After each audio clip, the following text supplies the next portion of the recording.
सुबह का समय। दयाशंकर अपनी पुरानी साइकिल से घर लौट रहे हैं। उनके कपड़े पसीने से भीगे हुए हैं। सावित्री, आज भी मजदूरी करके सिर्फ 600 रुपए मिले हैं। लेकिन कोई बात नहीं, जब तक हाथ पैर चल रहे हैं बच्चों की पढ़ाई नहीं रुकने दूंगा। तुम खुद को इतना मत थकाओ। रात भर खांसी आती है और सुबह फिर काम पर निकल जाते हो। सावित्री, एक बाप की थकान तब खत्म हो जाती है जब वह अपने बच्चों को आगे बढ़ते हुए देखता है। मैंने जिंदगी भर धूप में काम किया है, भूखा सोया हूँ, फटे कपड़े पहने हैं, लेकिन कभी बच्चों को यह एहसास नहीं होने दिया कि उनके पिता गरीब हैं। मुझे बस इतना चाहिए कि बुढ़ापे में अपने बच्चों के साथ 2 वक्त की रोटी और थोड़ा सा सम्मान मिल जाए। राजेश और सुरेश पढ़ाई कर रहे हैं। बेटा, याद रखना, इंसान की असली पहचान उसके संस्कार होते हैं। पैसा आज है, कल नहीं रहेगा, लेकिन संस्कार जिंदगी भर साथ रहते हैं।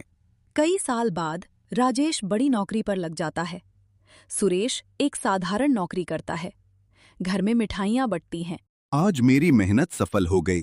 कुछ समय बाद राजेश की शादी मीता से होती है। शादी के बाद मम्मी जी, ये घर बहुत छोटा है। मेरे मायके में इससे बड़ा नौकरों का कमरा है। बेटी, छोटा घर है लेकिन दिल बहुत बड़े हैं। आजकल बड़े दिल से नहीं, बड़े बैंक बैलेंस से इज्जत मिलती है। पड़ोसी श्यामलाल आते हैं। अरे दयाशंकर, चाय मिलेगी या सरकार की अनुमति लेकर आऊं? सब हंसते हैं। तुम्हारे लिए तो चूल्हा भी तैयार रहता है।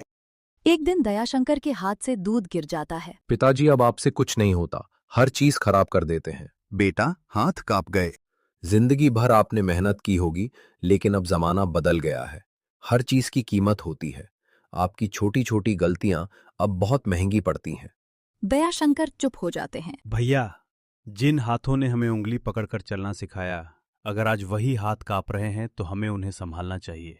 जिस पिता ने अपनी खुशियां बेचकर हमारी जरूरतें पूरी की, अगर आज वो कमजोर हो गए हैं तो ये उनकी गलती नहीं, उनकी उम्र है।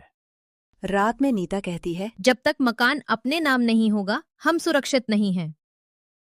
अगले दिन पिताजी, घर मेरे नाम कर दीजिए। बेटा, घर ईंट और पत्थर का नहीं होता, घर रिश्तों से बनता है। जिस बेटे को बुखार आता था तो रात रात भर जागती थी, आज वही बेटा अपने माँ बाप को बोझ समझने लगा। भगवान किसी माँ को ये दिन न दिखाए। अगर हमारी बात नहीं मानेंगे तो अलग रहिए। दयाशंकर अपना पुराना बैग उठाते हैं। सावित्री, चलो, शायद अब यह घर हमारा नहीं रहा। उसी समय सुरेश घर के अंदर आता है। बस पिताजी, अब एक भी आंसू नहीं। आज तक आपने हम सबका सहारा बनकर जिंदगी बिताई है, अब मेरी बारी है। जिस घर में माँ बाप की इज्जत नहीं होती, उस घर की दीवारें चाहे सोने की क्यों ना हो, वो घर नहीं होता। आप दोनों मेरे साथ चलिए। मेरा घर छोटा जरूर है, लेकिन वहां आपके सम्मान की कभी कमी नहीं होगी। सावित्री रोने लगती हैं। बेटा, हम तेरे ऊपर बोझ नहीं बनना चाहते। माँ, जिस माँ ने 9 महीने तक मुझे अपने अंदर रखा, जिसने खुद भूखा रहकर मुझे खिलाया, और जिस पिता ने अपनी पूरी जवानी हमारी खुशियों के लिए कुर्बान कर दी, अगर आज वही माँ बाप मेरे साथ रहेंगे तो ये बोझ नहीं, भगवान का आशीर्वाद होगा। बेटा, आज मुझे लग रहा है कि मेरी मेहनत पूरी तरह बेकार नहीं गई। सुरेश अपने माँ बाप को अपने छोटे से किराए के घर में लेकर आता है। घर में एक छोटा कमरा, पुरानी मेज और एक पंखा था। पिताजी, ये घर छोटा है, लेकिन यहाँ आपका सम्मान बहुत बड़ा है। रात को सुरेश खुद जमीन पर सो जाता है। बेटा, तू नीचे क्यों सो रहा है? पिताजी, बचपन में जब मुझे बुखार आता था तो आप सारी रात जागते थे। आज अगर मैं एक रात जमीन पर सो जाऊं तो ये कोई एहसान नहीं है। सावित्री चुपचाप आंसू पोंछती है। कुछ दिनों बाद सुरेश सुबह जल्दी उठकर खाना बनाता, माँ की दवा देता और नौकरी पर चला जाता। एक दिन ऑफिस के बाहर एक लड़की उसका इंतजार कर रही थी। उसका नाम था पूजा। सुरेश, आज फिर तुमने खाना नहीं खाया। माँ की दवा लेनी थी, पैसे कम थे इसलिए खुद का खाना छोड़ दिया। तुम हमेशा दूसरों की चिंता करते हो। जिस माँ बाप ने अपनी पूरी जिंदगी मेरी चिंता में निकाल दी, उनके लिए मैं इतना भी नहीं कर सकता क्या? शाम का समय है। ऑफिस से छुट्टी होने के बाद सुरेश पूजा को अपने घर लेकर आता है। सुरेश दरवाजा खोलता है। माँ, पिताजी, जरा बाहर आइए। आज मैं आपको किसी खास इंसान से मिलवाना चाहता हूँ। दयाशंकर और सावित्री बाहर आते हैं। एक सादगी से कपड़े पहने, चेहरे पर मुस्कान लिए पूजा दोनों के सामने हाथ जोड़कर खड़ी हो जाती है। वो झुककर दोनों के पैर छूती है। प्रणाम अंकल जी, प्रणाम आंटी जी। सावित्री मुस्कुराती हैं। सदा खुश रहो बेटी। बेटी, इंसान की पहचान उसके कपड़ों या पैसों से नहीं होती। उसकी पहचान उसके संस्कार बताते हैं। तुम्हारे संस्कार देखकर लगता है कि तुम्हारे माँ बाप ने तुम्हें बहुत अच्छे संस्कार दिए हैं। पूजा विनम्रता से मुस्कुरा देती है। पूजा चारों तरफ नजर डालती है। छोटा सा घर है, लेकिन सब कुछ साफ सुथरा और व्यवस्थित है। वो देखती है कि दयाशंकर की दवाइयां मेज पर रखी हैं और सुरेश रसोई में चाय बनाने चला जाता है। पूजा भी उसके पीछे चली जाती है। तुम रहने दो, मैं चाय बना देती हूँ। नहीं पूजा, मेहमानों से काम नहीं करवाते। अगर अपने लोगों के घर आकर भी लड़की मेहमान बनी रहे तो फिर अपनापन कैसा? और वैसे भी तुम्हारे माँ पिताजी की सेवा करने का मौका मुझे मिलेगा तो मैं खुद को खुशकिस्मत समझूंगी। सुरेश उसकी बात सुनकर चुप हो जाता है। दयाशंकर और सावित्री की बातचीत दोनों बाहर बैठे हैं। पूजा रसोई से चाय बनाकर ट्रे में लेकर बाहर आती है। ट्रे में 4 कप चाय, साथ में थोड़ा सा नमकीन और बिस्किट रखे होते हैं। वो सबसे पहले ट्रे दयाशंकर के सामने रखती है। अंकल जी, पहले आप चाय लीजिए, लेकिन एक शर्त है, दवा समय पर खानी पड़ेगी। अभी मैंने देखा था कि आपकी दवा मेज पर रखी हुई है। अगर आप अपनी सेहत का ध्यान नहीं रखेंगे तो माँ जी भी परेशान रहेंगी और सुरेश भी पूरे दिन चिंता करता रहेगा। अपने लिए नहीं, कम से कम अपने परिवार के लिए तो अपना ख्याल रखिए। दयाशंकर हैरानी से पूजा को देखते हैं। बेटी, आजकल तो अपने बच्चे भी इतनी बारीकी से ध्यान नहीं रखते जितना तुमने पहली मुलाकात में रख लिया। सच कहूं, तुम्हारी बात सुनकर ऐसा लगा जैसे मेरी अपनी बेटी मुझे समझा रही हो। पूजा हल्का सा मुस्कुरा देती है। फिर वो सावित्री को चाय देती है। माँ जी, लीजिए, चाय थोड़ी हल्की बनाई है। सुरेश बता रहा था कि आपको तेज चाय पसंद नहीं है। सावित्री चौंक जाती है। अरे, सुरेश ने तुम्हें मेरी इतनी बातें भी बता रखी हैं? माँ जी, जो इंसान अपने माँ बाप से इतना प्यार करता है, उसकी हर बात में बस आप दोनों ही होते हैं। ऑफिस में भी जब हम सब अपने परिवार की बातें करते हैं, तब सुरेश सबसे ज्यादा आपके बारे में ही बात करता है। वो हमेशा कहता है कि मेरे माँ पिताजी ने बहुत तकलीफें उठाकर हमें बड़ा किया है। अब उनकी सेवा करना ही मेरी सबसे बड़ी जिम्मेदारी है। सच कहूँ, उसी दिन मुझे लगा कि जिसने अपने माँ बाप का साथ नहीं छोड़ा, वो जिंदगी में किसी का साथ नहीं छोड़ेगा। कुछ देर तक चारों लोग हंसते बोलते हुए चाय पीते रहे। कई दिनों बाद दयाशंकर और सावित्री के चेहरे पर सच्ची मुस्कान दिखाई दे रही थी।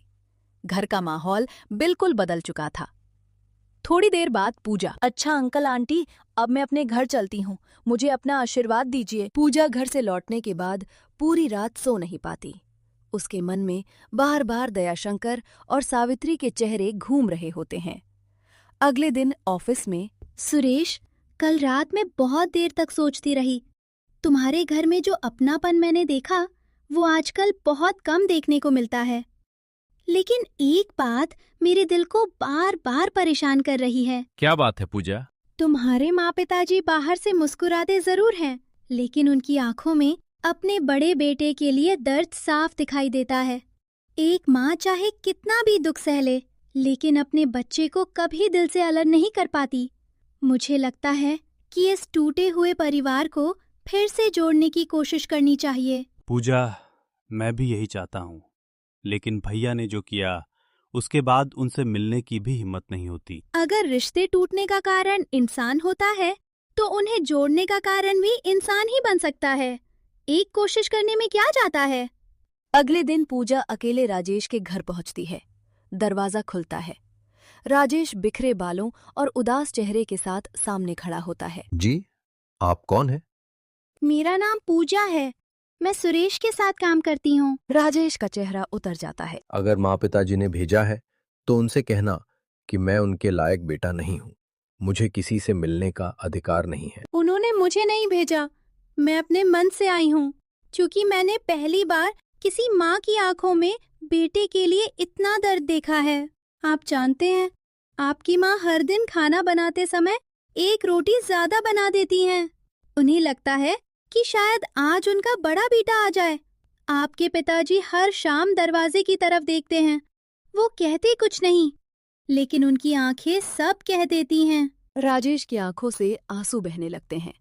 इतने में नीता भी बाहर आ जाती है। गलती सिर्फ राजेश की नहीं थी, सबसे बड़ी गलती मेरी थी। मैंने ही उन्हें माँ पिताजी से दूर किया। मुझे लगा था पैसा ही सबसे बड़ी ताकत है, लेकिन आज पैसा है नहीं और रिश्ते भी नहीं बचे। गलती मान लेना ही इंसान की सबसे बड़ी जीत होती है। अभी भी देर नहीं हुई है। उसी समय राजेश को सीने में तेज दर्द होता है। उसे अस्पताल ले जाया जाता है। खबर सुनकर दयाशंकर, सावित्री और सुरेश भी अस्पताल पहुंच जाते हैं। राजेश होश में आते ही अपने पिता का हाथ पकड़ लेता है। घमंड में इतना अंधा हो गया था कि मुझे आपका त्याग दिखाई ही नहीं दिया। अगर हो सके तो मुझे माफ कर दीजिए। दयाशंकर की आंखें भर आती हैं। बेटा, माँ बाप अपने बच्चों से नाराज हो सकते हैं, लेकिन उनसे प्यार करना कभी नहीं छोड़ते। अगर आज तुम्हें अपनी गलती का एहसास हो गया है, तो समझो भगवान ने तुम्हें दूसरा मौका दिया है। सावित्री राजेश के सिर पर हाथ फेर देती हैं। कुछ दिन बाद घर का माहौल फिर से खुशियों से भर जाता है। एक शाम दयाशंकर सबको बुलाते हैं। आज मैं एक फैसला लेना चाहता हूँ। जिस बेटी ने बिना किसी स्वार्थ के हमारे टूटे हुए परिवार को फिर से जोड़ दिया, उससे अच्छी बहू हमें कभी नहीं मिल सकती। अगर पूजा और सुरेश की मर्जी हो, तो मैं चाहता हूँ कि यह रिश्ता शादी में बदल जाए। कुछ दिन बाद घर राजेश ने बड़े भाई का फर्ज निभाते हुए प्यार से सुरेश का सेहरा बांधा। नीता ने अपनी देवरानी पूजा का हाथ थामकर उसे मंडप तक पहुंचाया और विवाह की सभी रस्में हंसी खुशी संपन्न हुईं। गृह प्रवेश के बाद पूजा ने सबसे पहले दयाशंकर और सावित्री के चरण स्पर्श कर उनका आशीर्वाद लिया। माँ जी, पिताजी, मैं इस घर में बहू बनकर नहीं, आपकी बेटी बनकर आई हूँ। अगर कभी मुझसे कोई गलती हो जाए तो मुझे डांटिएगा जरूर, लेकिन मुझसे नाराज मत होइएगा। अब्बास सावित्री उसे गले लगा लेती हैं। राजेश और सुरेश एक साथ अपने माता पिता के चरण छूते हैं। नीता और पूजा सावित्री को गले लगा लेती हैं। रिश्ते खून से नहीं, दिल से निभाए जाते हैं और माँ बाप से बढ़कर इस दुनिया में कोई दौलत नहीं होती।